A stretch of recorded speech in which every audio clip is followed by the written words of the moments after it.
Video देखने के लिए मोटिवेशनल कहानियों को सब्सक्राइब, लाइक एंड शेयर कीजिए। यह कहानी भानुमति और भुवन की है। वे बांस की टोकरी बनाते थे और उन्हें बेचकर किसी तरह अपना गुजारा कर रहे थे।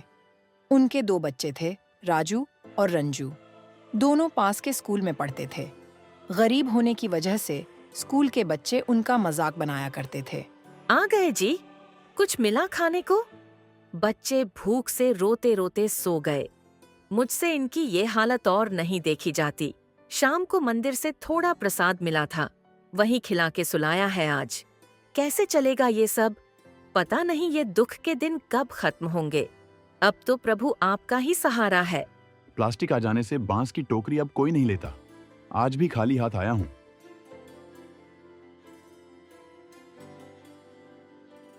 क्या बात है भानुमति, सुबह सुबह यहाँ? एक तो रात भर तुम्हारे बच्चे रोते रहते हैं और सुबह तुम दरवाजा पीटने लगती हो। क्या इरादा है?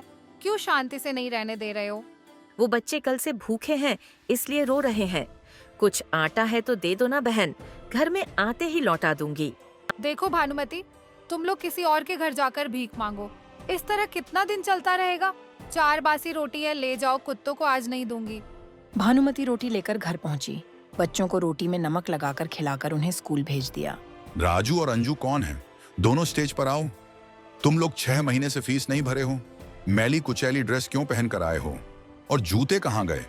तुम्हें मालूम है ना कि चप्पल यहाँ अलाउ नहीं है। जी सर, हमें पता है कि चप्पल अलाउ नहीं है यहाँ, लेकिन हमारे पापा बहुत गरीब हैं। उनके पास पैसे नहीं है जूते खरीदने के लिए। तुमने ड्रेस में प्रेस भी नहीं किया हुआ है। तुम दोनों के पास प्रॉपर किताब भी नहीं है। देखो बच्चों, ये एक प्रतिष्ठित स्कूल है। यहाँ के कुछ नियम और कायदे हैं जिसको फुलफिल करना हम सबकी जिम्मेदारी है। आज से तुम दोनों स्कूल नहीं आओगे। मैं अभी तुम्हें ट्रांसफर सर्टिफिकेट दे रहा हूँ।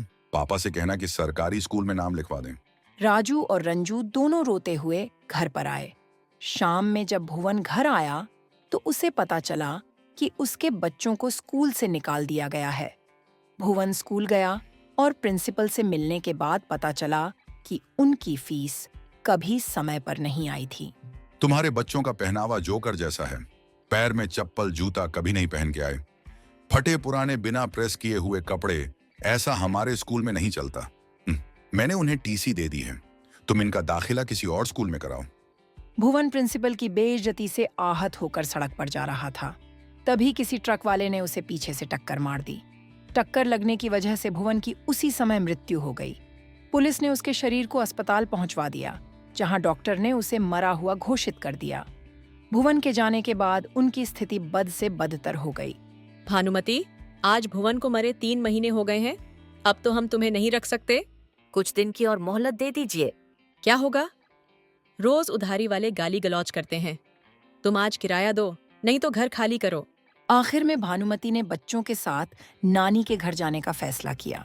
नानी का इतना बड़ा घर है, लगता है कभी हवेली रही होगी। हमारे नाना जी इतने अमीर थे।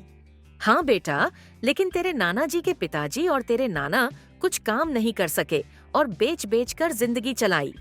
दोनों के जाने के बाद नानी यहाँ रहती थी, लेकिन उनकी मृत्यु के बाद अब यह सिर्फ खंडहर हवेली ही हमारे पास है। दिवाली आ रही है, इस बार हम नाना जी की इस हवेली को साफ सफाई कर दीप जलाएंगे। राजू ने काम शुरू कर दिया। तीसरे दिन हवेली में एक कमरा मिला जिसमें ताला लगा हुआ था। माँ, वो बंद कमरा जो पीछे है, उसकी चाबी कहाँ है? पता नहीं बेटा, वो कमरा मैंने आज तक खुलते हुए नहीं देखा। तेरे पापा ही खोलते थे उसे। अब तो वह भी नहीं रहे। राजू और रंजू ने उस कमरे के ऊपर के जाले साफ किए। तभी रंजू को ऊपर से फिसल गई। अरे, ये दरवाजा तो अपने आप खुल रहा है। भैया, मुझे डर लग रहा है। राजू और रंजू ने कमरे का दरवाजा खोला और अंदर गए। उन्हें बहुत सारा खजाना मिला। माँ, जल्दी आओ। बाप रे, इतना सारा खजाना! अब तो हमारी बल्ले बल्ले हो जाएगी। शायद यह खजाना हमारे पुरखों ने जमा किया हो, ताकि जब ऐसा दिन आए तो यह खजाना हमारे काम आए। हाँ माँ, अब हम भी अमीरों वाला खाना खाएंगे। हम भी अब त्योहारों पर नए नए कपड़े पहनेंगे। दिवाली में हवेली को रंग रोगन कर दीपों से सजाया गया। पड़ोसी मंथरा ने हवेली को चमकता हुआ देखा और जल गई। कुछ देखा आपने जी? कुछ नोटिस किया कि नहीं? क्या नोटिस करना था? भानुमति अपने बच्चों के साथ मायके आई है तो अपने साथ धन संपत्ति भी लाई होगी। भानुमति के आने से पहले उसके बच्चे फटे कपड़े पहनते थे और अब उसके पास खजाना है। मंथरा ने जगदीश उर्फ जग्गा को सारी बात बता दी। वो अपने दोस्त दादा की मदद से हवेली में पैसों की चोरी करने के लिए जाता है। भाई जग्गी, पक्का पता है ना कि इस घर में पैसों से भरा कमरा है। वो क्या है ना कि ये खंडरनुमा हवेली से मेरे को डर लगता है। बोले तो मुझे भूत प्रेत से बहुत डर लगता है। अबे खोंचू, तो चोरी करता है लेकिन तुझे पुलिस से डर नहीं लगता, और जो दिखता नहीं उस भूत प्रेत से डर लगता है। ठीक है भाई, अब ऐसा कर, तू आगे चल, मैं तेरे पीछे पीछे चलूंगा। मेरे को अभी भी डर लग रहा है। दोनों धीरे धीरे आगे की ओर बढ़ रहे थे। आलतू जलालतू आई बला कोटाल तू, बाप रे। अबे क्या हुआ, क्यों चिल्ला रहा है?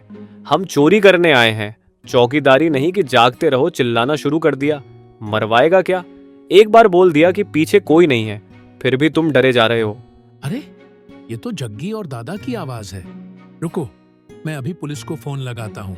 ऐ कौन है वहाँ पर? चोर चोर पकड़ो। भानुमति की जोर जोर से चिल्लाहट की आवाज सुन जग्गी और दादा दोनों सर पांव लेकर भागने लगते हैं, लेकिन जगदेव द्वारा बुलाई गई पुलिस उन्हें पकड़ लेती है। अदालत हवेली में मिली संपत्ति को पुश्तैनी करार देती है।